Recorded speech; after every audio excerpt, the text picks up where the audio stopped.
Good morning, children. Today we are going to discuss few exercises from the chapter 14 of your grammar book, which is comparison of adjectives. So exercise number 4 is correct the underlined words.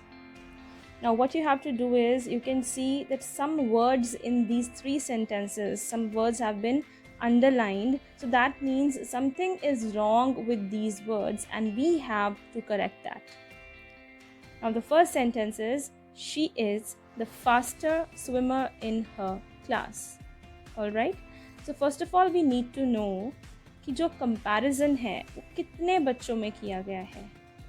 Has the comparison been done only between two students? क्या सिर्फ दो बच्चों में comparison किया गया है?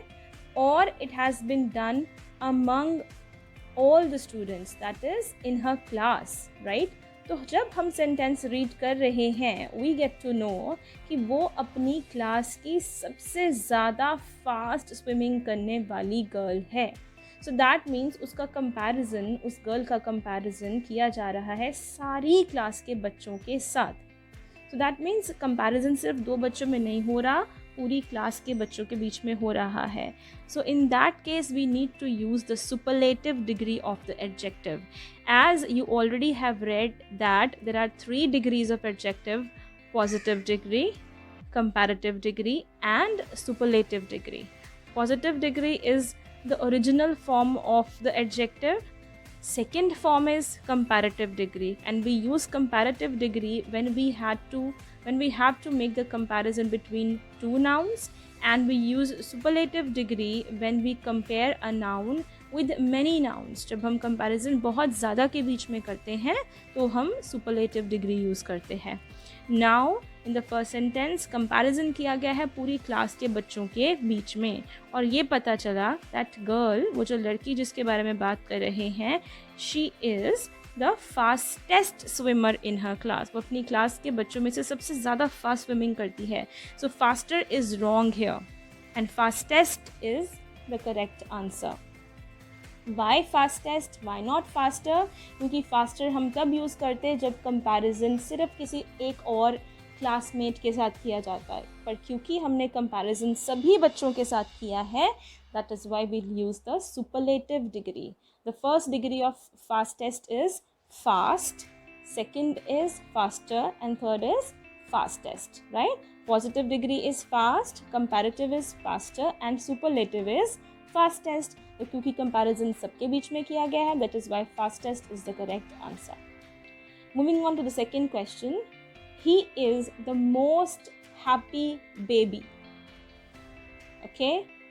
Sentence कहना क्या चाह रहा है? मोस्ट हैप्पी का मतलब यहाँ पर क्या है कि वो सबसे ज़्यादा खुश रहने वाला बच्चा है. ओके, एंड वी नो कि हैप्पी जो है बहुत छोटा वर्ड है, आप इसको एक बार में बोल सकते हो, हैप्पी. सो दैट्स वाई हमें इसके साथ मोर या मोस्ट लगाने की ज़रूरत नहीं है. We need not to use more और most with happy. And the degrees of adjective of happy are happy, happier, happiest. तो अगर वो सबसे ज़्यादा खुश रहने वाला बच्चा है जो हमें मोस्ट से पता चल रहा है, then we have to use happiest. Most happy कुछ नहीं होता, we have to use happiest.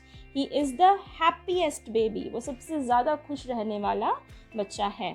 अब आप पूछोगे कि मैम कैसे पता चलता है कि मोर या मोस्ट यूज़ करना है या नहीं, राइट? सो मैंने आपको एक सिंपल सी बात बताई है दैट जिन वर्ड्स को हम एक बार में बोल सकते हैं like happy, large, thin, right, इनके साथ हमें मोर या मोस्ट यूज़ करने की ज़रूरत नहीं है. But the words which are lengthy and to speak those words, when we can break those words, that means we need to use more and most with that. So as we have happy here, so with the word happy there is no need to use the word most. We simply need to write the superlative degree of happy, that is happiest.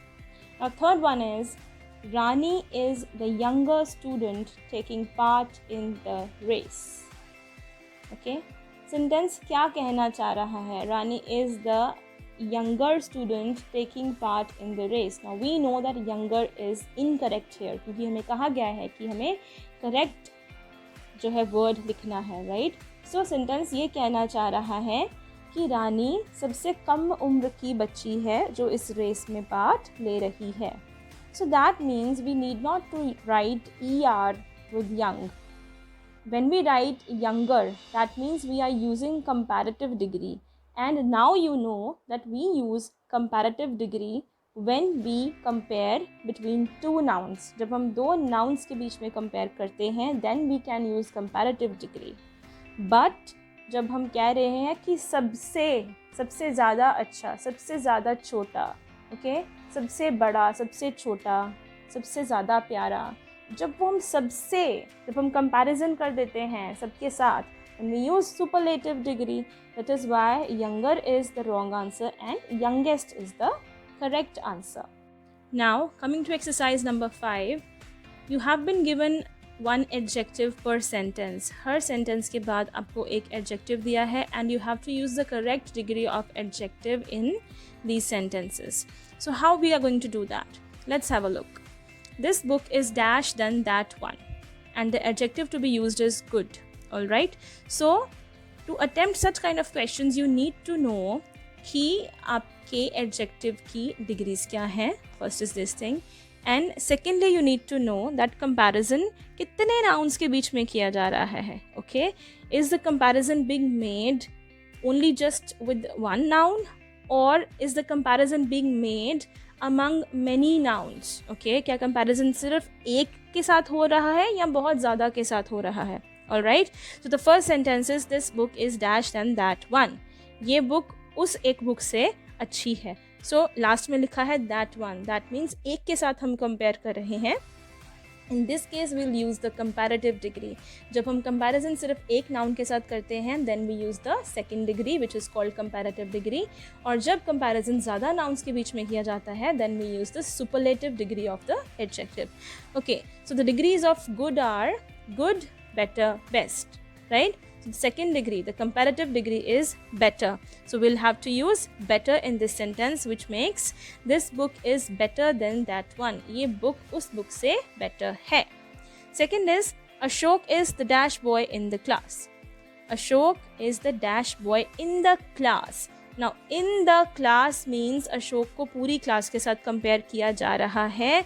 इसका मतलब है जो भी adjective होगा we have to use the superlative degree of that adjective because superlative degree means सबसे compare किया जा रहा है. super वो adjective अपने super situation में है, right? So Ashok is the dash boy in the class and the adjective is clever.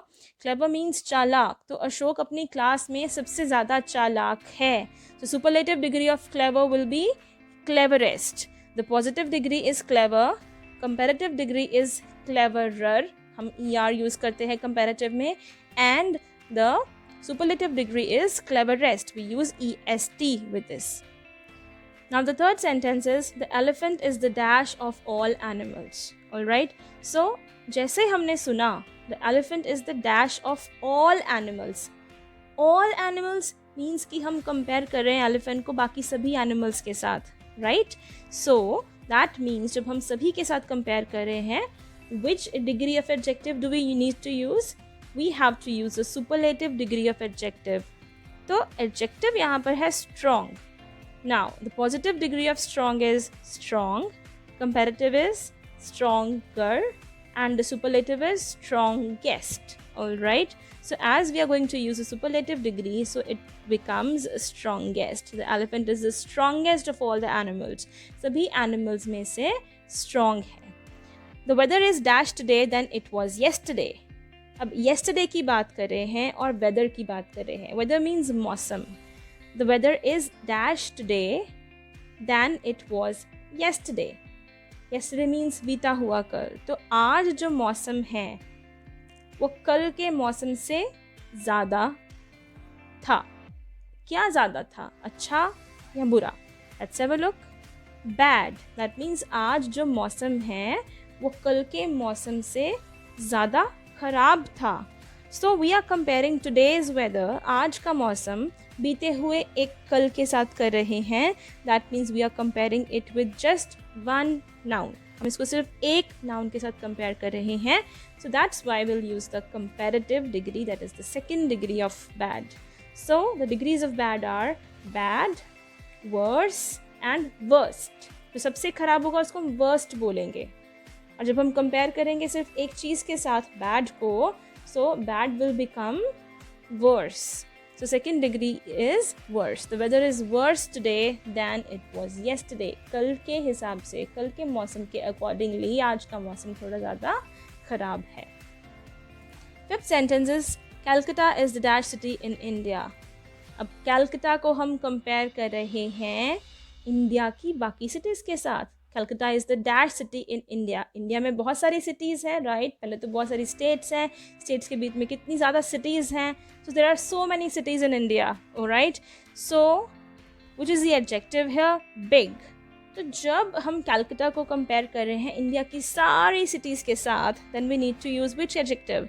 We have to use the superlative adjective. So the superlative of big is biggest. And the answer is Calcutta is the biggest city in India. And you must remember that कुछ words के साथ हम second जो last letter होता है उसको हम repeat करते हैं. So you can see the spelling of biggest, B-I-double-G, single G नहीं है, double G-E-S-T. Okay. Now next is question number 13. Now I have taken question number 13 to explain you one thing, which is a bit different from the other sentences. Rest of the sentences you have to complete by yourselves. Okay. Raman is not as dash as Ashok. Raman is not as dash as Ashok, and the adjective to be used is intelligent. Is not as dash as Ashok. Now as Ashok means Ashok ki tarha. Okay. Raman is not as dash as Ashok. Raman उतना intelligent नहीं है जितना अशोक है. Okay. So now here हम ये नहीं कह रहे कि Raman is more intelligent, Raman ज़्यादा इंटेलिजेंट है अशोक से. हम ऐसा नहीं कह रहे. हम कह रहे हैं वो अशोक की तरह इंटेलिजेंट नहीं है. तो जब हमारे पास कंपैरिजन इस तरह से हो, जब हम कहना चाह रहे हैं कि ये उससे ज़्यादा नहीं है, Raman is not as intelligent as Ashok. Okay. उसके बराबर इंटेलिजेंट. यहाँ पर हम क्या कह रहे हैं कि उसके बराबर, सेम उसके लेवल का इंटेलिजेंट नहीं है. तो जब हम कह रहे हैं कि सेम उसके लेवल का इंटेलिजेंट, तो दैट मीन्स हम एडजेक्टिव को उसी अपनी फॉर्म में ही यूज़ करेंगे. Will use the positive degree only. Okay. हमने नहीं कहा that Raman is more intelligent या Raman is the most intelligent boy in the class. Okay. हम कंपेयर कर रहे हैं उसको सिर्फ अशोक के साथ, और वो भी हम ये कह रहे हैं कि वो अशोक के जैसे, not as good as Ashok. ठीक है, उसके तरह वो नहीं है. So that means we have to use only intelligent here. Alright. Now you must have noticed that जब हम यूज़ करते हैं एडजेक्टिव की second form, that is the comparative degree. Okay. जब हम कंपैरेटिव डिग्री यूज़ कर रहे हैं एडजेक्टिव की, then we have to use than, THAN, as in sentence number 1 and 4. Sentence number 1 और 4 में आप देखो बेटर दैन, 4 में देखो worse today than. So when we use comparative degree हमें दैन दिया होता है साथ में. And when we use the superlative degree तो हमें कुछ ऐसा दिया होगा जिससे ये पता चलेगा कि हम कंपैरिजन सभी के साथ कर रहे हैं. As in sentence number 2, in the class means सभी बच्चों के साथ. Sentence number 3, of all animals, सभी एनिमल्स में कंपेयर करें तो. Sentence number 5, Calcutta is the biggest city in India. So India में बहुत सारी cities हैं. So with these words we get to know that comparison has been made with many nouns. बहुत सारे nouns के साथ compare उसको किया गया है. Okay, so you have to take care of these things in your mind. And 13 sentence is a bit different, so I did it with you out of the way. Alright, so you are supposed to complete exercise number 4 in your books, number 5 in your books, and also the left part of exercise number 2. We are not going to take up exercise number 3, वो हम नहीं करेंगे. We have to skip that exercise. Alright, so I hope the things were clear today, and in case there is some doubt, please contact me for that. Thank you so much. Have a nice day ahead.